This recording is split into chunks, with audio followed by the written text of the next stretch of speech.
Au Québec, on peut dire que nous sommes champions dans la publication de romans jeunesse. Je pourrais donner comme seul exemple la collection Tabou. Elle publie des romans jeunesse depuis maintenant 10 ans. Chaque livre porte sur un sujet délicat de notre société actuelle qui concerne les adolescents d'aujourd'hui. Selon moi, le meilleur livre de cette collection est Non prémédité. Ce roman étant le deuxième de Linda Corbeau ayant été publié dans la collection est sorti en 2017.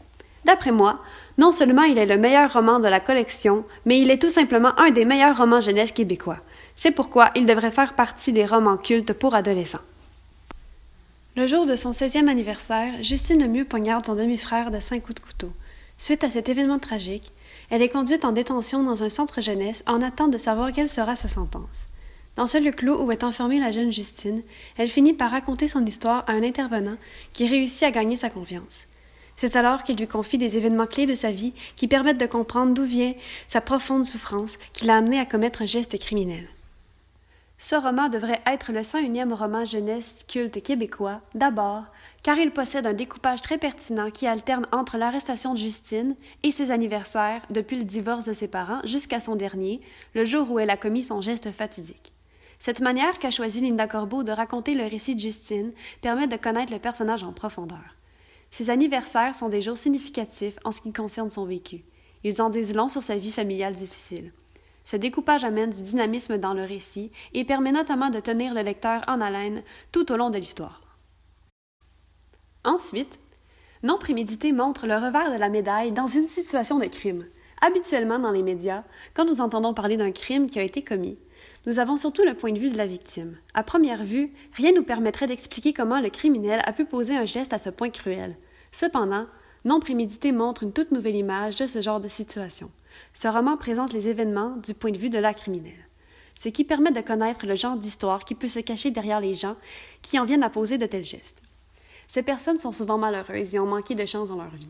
C'est ce que va comprendre l'intervenant de Justine. Comme il lui dit lors d'une de leurs rencontres, « Que tu sois triste que les événements aient dérapé ainsi, triste de te retrouver ici, triste que personne autour de toi n'ait compris ce que tu vivais. Je comprends surtout que tu aurais eu besoin de plus d'amour. » Justine a poignardé quelqu'un, mais son histoire nous permet de comprendre ce qui l'a amené jusque-là.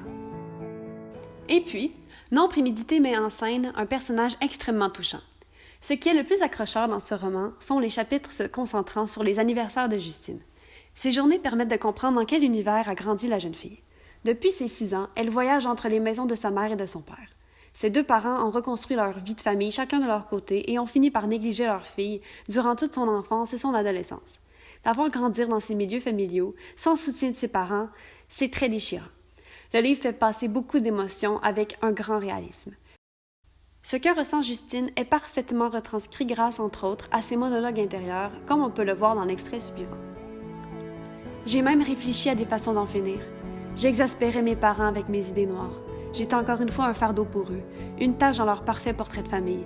J'avais la certitude qu'ils ne s'ennuieraient pas si je trouvais le courage de passer à l'acte. Au début, ils feraient semblant d'être tristes, évidemment, mais leur véritable sentiment à mon égard se traduirait en pensée. Bon débarras. L'histoire de Justine est très prenante et on s'attache fortement à cette jeune fille. Non prémédité est un roman injustement méconnu qui ne devrait absolument pas se fondre anonymement dans la collection Tabou. Il l'aide grandement à voir le monde différemment. Il expose des points de vue que nous voyons trop peu dans notre société. Les adolescents qui liront ce roman ne pourront qu'être touchés par l'histoire de Justine. Il a tout à fait sa place comme 101e roman.